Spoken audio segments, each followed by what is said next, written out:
Dieu, gloire à Dieu. Amen. Alléluia. Que toute la gloire revienne au Seigneur qui nous fait grâce d'être là ce matin en ces lieux pour nous bénir davantage. Est-ce qu'on peut encore acclamer pour la gloire de Dieu?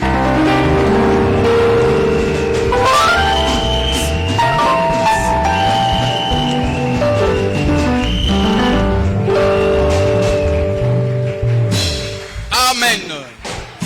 Alors élevons nos voix et recommandons encore ce moment entre les mains du Seigneur. Prions au nom de Jésus-Christ. Alléluia. Recommander la parole qui sera dite en ce lieu en tes mains, mon Dieu, mon roi. Que toi, ce que tu puisses encore être contrôle de cette parole, que tu puisses nous parler à travers, Seigneur Papa, l'orateur béni, au Seigneur Papa. Je t'appelle, mon Dieu, mon roi. Qu'il soit l'instrument que tu utiliseras ce matin pour changer nos cœurs. Qu'il soit l'instrument que tu utiliseras ce matin pour nous transformer, pour nous changer, Seigneur. Que ta présence soit là, Papa, parmi nous, mon Dieu, mon roi. Que le Saint-Esprit de Dieu soit là ce matin pour nous changer, pour nous transformer, mon Dieu, mon roi. Que cette parole vienne pour changer, mon Dieu, mon roi. Viens pour laver les cœurs, Seigneur, mon Dieu, mon roi. Viens pour laver toute robe sale au nom puissant de Jésus. Oh, mon Dieu, mon roi, manifeste-toi, Seigneur. Fais encore un temps, au nom de Jésus. Tu es Yahweh, tu es Yahweh, tu es Yahweh, tu es Yahweh, Alpha, Omega, tu es Yahweh, Alpha.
Genèse chapitre 3, le verset 6 au verset 7.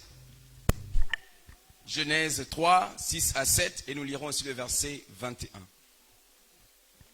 Genèse 3, 6 à 7, et nous lirons aussi le verset 21.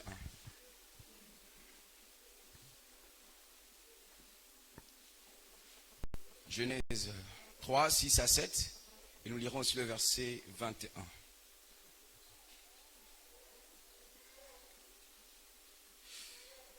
Je lis au nom du Seigneur Jésus. La femme vit que l'arbre était bon à manger et agréable à la vue, et qu'il était précieux pour ouvrir l'intelligence. Elle prit de son fruit et en mangea. Elle en donna aussi à son mari qui était auprès d'elle, et il en mangea. Les yeux de l'un et de l'autre s'ouvrirent. Ils connurent qu'ils étaient nus, et ayant conçu des feuilles de figuier, ils s'en firent des ceintures. Verset 21. L'Éternel Dieu fit à Adam et à sa femme des habits de peau, et il les en revêtit. Parole du Seigneur Dieu Tout-Puissant. Nous pouvons acclamer le Seigneur et nous asseoir dans sa parole, dans sa présence. Que Dieu bénisse encore sa parole. Amen. Face aux conséquences des mauvais choix, comment réagir? Face aux conséquences des mauvais choix, comment réagir? Amen. Amen. Face aux conséquences des mauvais choix, comment réagir? Dis à ton voisin, il faut réagir. Dis à l'autre voisin, il faut réagir. Dis à l'autre, ne te laisse pas faire. Dis à l'autre, il ne te laisse pas faire. Amen. Amen. Alléluia. Dieu soit loué pour ce merveilleux programme. Dieu soit béni pour ce merveilleux programme. Et nous parlons de choix et conséquences. Alléluia. Nous sommes au 7e jour de notre programme. Adam et Ève, nous l'avons longuement vu pendant ce programme, puisque nous sommes beaucoup plus restés sur le livre de Genèse et sur cette période où Adam et Ève étaient actifs. Et nous avons vu qu'ils avaient reçu la parole de Dieu et quelque temps après, ils se sont mis avec le serpent. Ils ont reçu la parole du serpent et ils ont fait le choix de suivre la parole du serpent au détriment de la parole de Dieu. Ils ont abandonné la voie du Seigneur pour suivre la voie du serpent. Ils ont rejeté par là le Seigneur pour se soumettre au serpent. Ils ont fait donc le choix de désobéir à Dieu pour obéir au serpent. Et cela n'a pas été sans conséquence. Le choix d'Adam et de Ève s'est fait suivre de conséquences. Ils ont été livrés au malheur. Ils ont été livrés à la malédiction. Ils ont attiré sur eux la mort. Ils ont attiré sur eux la difficulté, la souffrance, la douleur. Ils ont attiré sur eux tous les malheurs que nous connaissons aujourd'hui. Alléluia. La Bible dit qu'ils ont pris conscience qu'ils étaient nus. La honte était leur partage. Le déshonneur était leur partage. Ils ont pris conscience qu'ils étaient nus. Et pour cela, ils ont cherché des solutions. Et leur solution, c'était de prendre des feuilles de figuier pour couvrir leur nudité. ils ont voulu couvrir leur nudité par les feuilles de figuier. Bien que nous savons que ce n'était pas la solution qu'il fallait, bien qu'on peut les reprocher d'avoir pris une solution qui ne correspondait pas réellement à leur situation, qui n'était pas la véritable solution, mais on peut au moins reconnaître que Adam et Ève cherchaient des solutions. Ils étaient dans un problème, ils étaient dans un dilemme, dans une situation où il fallait trouver solution. On peut leur reprocher peut-être n'avoir pas trouvé la vraie solution, mais on peut au moins reconnaître qu'ils étaient en train de chercher la solution. Alléluia. C'est pourquoi je te dis, mon frère, ma soeur, ce matin, dans les conséquences de tes mauvais choix, réagis. Ne te laisse pas faire, mais pose des actes qui te fassent sortir de ces conséquences. Alléluia. Alléluia. Donc, bats-toi pour t'en sortir. Comment réagir? Bats-toi pour t'en sortir. Dis à ton voisin, bats-toi pour t'en sortir. Alléluia. Donc, si on pouvait les condamner pour ne pas avoir trouvé d'abord la vraie solution, mais au moins on peut reconnaître qu'ils étaient en train de chercher la solution. Qu'ils étaient en train de se battre pour se dégager de ce piège. Parce que j'en connais des pires que Adam et Ève, qui se trouvent dans des conséquences des mauvais choix. Mais ils croient que c'est normal. Ils pensent que c'est normal. On peut vivre ainsi. C'est pas grave. Mais qu'est-ce que je vais faire encore? Je n'ai pas le choix. Je suis né dans une famille maudite. Je n'ai pas de choix. C'est ma condition. De notre famille, personne n'a dépassé ce niveau-là. Nous sommes condamnés à ne pas être heureux. Je n'ai pas le choix, c'est pourquoi nous vivons cela. Non, c'est la maladie de mon grand-père. C'est la maladie de mon père. C'est normal que ce soit ma maladie. Et on ne cherche pas à s'en sortir, mais on accepte cette condition. On ne cherche pas à se dégager du piège dans lequel on est tombé, mais on accepte cette condition. C'est comme ça que je suis. C'est ma faiblesse. Comme je suis faible, je ne peux pas m'en sortir.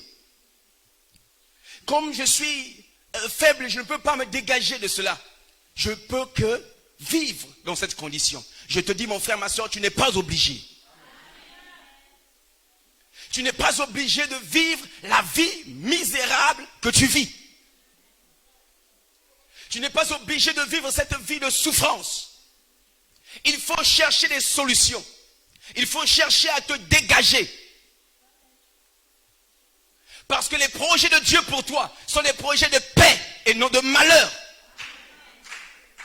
Dieu a conçu pour toi des projets de paix. Il n'a pas conçu pour toi des projets de malheur. Dieu veut te voir heureux. Dieu veut te voir dans le bonheur. Donc il faut que tu cherches les solutions. À ta situation, tu dois chercher des solutions. Tu ne dois pas rester les bras croisés. Te laisser faire. Subir seulement. Subir. Il y a des gens qui passent toute leur vie à subir. Ce matin, le Seigneur veut que ça change. Le Seigneur veut que ça change. On ne fait que subir. Subir la conséquence de notre mauvais choix. Subir la conséquence du choix imposé. On ne fait que subir. Non, tu n'es pas appelé à vivre cette vie-là. Le Seigneur te veut dans une autre dimension. Le Seigneur te veut heureux. Le Seigneur te veut joyeux. Le Seigneur ne veut pas que tu sois dégoûté de la vie. Il ne veut pas que tu puisses vivre misérablement. Le Seigneur veut que tu puisses vivre dans la paix. Il veut que tu puisses vivre dans la joie. Donc si, bien aimé, il y a un domaine de ta vie où tu ne peux pas connaître la paix, où tu ne peux pas connaître la joie, sache que ça ne vient pas de l'Éternel. S'il y a un domaine de ta vie où tu ne peux pas connaître le bonheur, où tu ne peux pas vivre heureux, où tu dois être malheureux, sache que ça vient du diable. Et tu dois réagir. Tu dois chercher des solutions pour te dégager de ce piège, pour te dégager de ces conséquences. Tu ne dois pas demeurer ainsi. Ce n'est pas le projet de Dieu pour ta vie. Dieu ne veut pas que ta vie soit limitée à ce niveau. Dieu ne veut pas que ta vie s'arrête à ce niveau. Il y a un niveau plus élevé où le Seigneur t'attend. Il y a un niveau plus glorieux où le Seigneur t'attend. Ce que tu vois aujourd'hui n'est pas forcément ce que tu dois voir demain. Ce que tu vois aujourd'hui n'est pas forcément ce que tu dois voir demain. Ta condition peut changer. Ta condition peut changer. Et d'ailleurs, je dis que ta condition va changer au nom de Jésus-Christ. Ta condition va changer au nom de Jésus-Christ. Tu dois chercher les solutions. Tu ne dois pas rester les bras croisés. On peut condamner Adam et Ève de n'avoir pas eu peut-être la vraie solution. Mais ils étaient au moins conscients qu'il y avait un problème. Comment tu peux vivre en ignorant que ça ne va pas? Comment tu peux vivre dans cette ignorance? Comment tu peux accepter, abdiquer, abandonner? Tu te laisses faire. Non, mon frère. Non, ma soeur. Ce n'est pas le projet de Dieu pour toi. Ce n'est pas le projet de Dieu pour toi. Tu dois réagir. Tu dois réagir. Tu dois